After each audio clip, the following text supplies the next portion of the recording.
Hát oda ne. Sark, hogy hívják? Kulahegy. Jaj. Húd a darázok a vonattól, már abba azt a szart.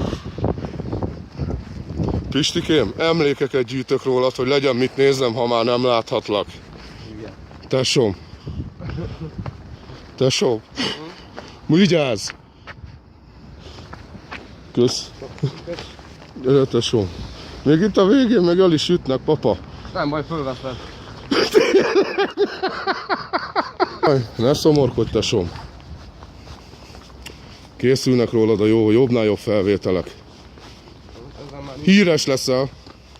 Ezzel már nincs mit szomorkodni, papa. Na, hát akkor meg.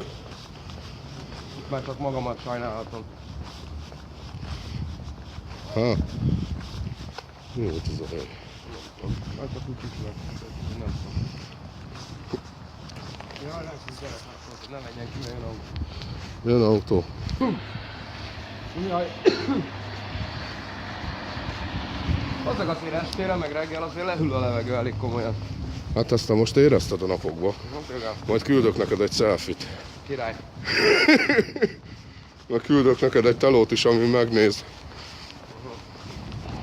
Jó, ezt neked adom. Vidd a gecibe, nekem nem kell. Jaj, basz meg. Sétálgatunk.